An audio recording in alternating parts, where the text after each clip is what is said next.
কনসেপ্টের explanation. মুভিটির শুরুতেই আমাদেরকে একটি ফ্রিজের ভেতরের দৃশ্য দেখানো হয়, যেখানে একটি বাস্কেটের ভেতরে অনেকগুলো ডিম রাখা ছিল। সেখানে উপরে থাকা একটা ডিম হঠাৎ করেই অনেক বেশি মুভমেন্ট করছিল। মুভ করতে করতে সে হঠাৎ পাশের ডিমটিকে ধাক্কা দেয়, আর পাশের ডিমটি নিচে পড়ে যায়। এত উপর থেকে নিচে পড়ার কারণে এই ডিমটি সঙ্গে সঙ্গে ফেটে যায়, আর সে কারণে ডিমটির সাদা অংশের সাথে সাথে কুসুমটাও বাইরে বের হয়ে আসে। আর সঙ্গে সঙ্গে পুরো ডিমটি একটি নবজাতক শিশুর আকার ধারণ করে। একে আমরা গুডেটামা নামে চিনব। এখানে আমরা বুঝতে পারি গুডেটামা ছিল আসলে অনেক অলস প্রকৃতির, আর সেই সাথে অনেক বেশি আরামপ্রিয়। মানে ঘুমই ছিল তার জীবনের সবকিছু। তাই সে পড়ে যাওয়ার পরেও সেই ট্রেতে নিচেই ঘুমিয়ে পড়ে, অর্থাৎ কোনো কিছুতেই তার তেমন কিছু আসে যায় না, ঘুম হলেই হবে। এরপর আমাদের যে ডিমটি মুভ করছিল সেটাকে দেখানো হয়। সেই ডিমটি থেকে একটি সুন্দর ফুটফুটে মুরগির বাচ্চা বের হয়। এর নাম হচ্ছে সাকিপিও।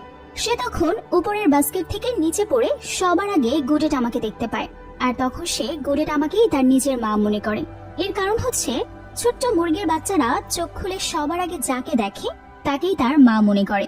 গুডেটামা তাকে অনেক ভালো করে বোঝায় যে সে আসলে তার মা না। তাদের পাশে একটা প্যাকেটে মুরগির ছবি ছিল। তখন সেই ছবিটা সে সাকিপিয়াকে দেখিয়ে বলে, তোমার মা ঠিক এমন দেখতে, আমি তোমার মা না। তখন তাকে সাকিপিয়া বলে যে সে যে কোনো মূল্যে তার মাকে খুঁজে পেতে চায়, আর এজন্য সে গুডেটামাকে তার সঙ্গে যেতে বলে। কিন্তু তার তো তার কথায় কোনো ইন্টারেস্ট ছিল না, তাই সে ওই একটা জায়গায় শুয়ে থাকতে চায়, কারণ সে অনেক বেশি অলস ছিল। তাই সাকিপিয়া তাকে কনভিন্স করার জন্য বলে তারা যে জায়গাটাতে আছে এখানে আসলে ডিমগুলো থেকে বাচ্চা ফোটার আগেই সেগুলোকে ভেঙে ফেলা হয়, আর বাচ্চা হলে সেগুলোকে মেরে ফেলা হয়, আর খাবার হিসেবে সার্ভ করা হয়। আর সারা পৃথিবীতে মুরগির ডিম খাওয়ার ক্ষেত্রে জাপান 2 নম্বরে আছে। আর তাই যেহেতু আমরা এখন জীবিত আছি, তাই আমাদের এই অপরচুনিটিটাকে কাজে লাগাতে হবে, আর আমাদের ফ্যামিলিকে অবশ্যই খুঁজে বের করতে হবে। এভাবে অনেকক্ষণ ধরে কনভিন্স করার পর শেষ পর্যন্ত গুডেটামা সাকিপিয়ার সাথে তার মাকে খুঁজতে রাজি হয়ে যায়। কিন্তু গুডেটামা যেহেতু অনেক বেশি অলস ছিল, তাই সে খুব বেশি হাঁটাহাঁটি করতে চায় না, আর এজন্য সাকিপিয়া গুডেটামাকে একটা টয় খেলনাতে বসিয়ে দেয়। ঠিক তখনই কিছু এমপ্লয়ি সেখানে প্রবেশ করে, আর তারা ফ্রিজ খুলে তাদের কাজ করতে চায়। সেই সুযোগে গুডেটামা আর সাকিপিয়া সেখান থেকে বাইরে বের হয়ে আসে। বের হওয়ার পর তারা দেখে যে তারা এই মুহূর্তে একটা হোটেলে আছে। সেখানে আসা কাস্টমাররা ডিম আর চিকেন দিয়ে মজাদার বিভিন্ন ধরনের খাবার খাচ্ছে। এটা দেখে তারা দুজনেই অনেক বেশি ঘাবড়ে যায়।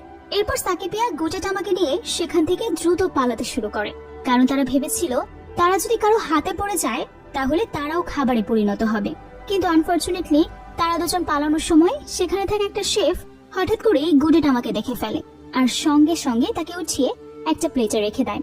কারণ সেই শেফ ভেবেছিল গুডেটামা হয়তো সে প্লেট থেকেই নিচে পড়ে গেছে, তাই সে আবারও তাকে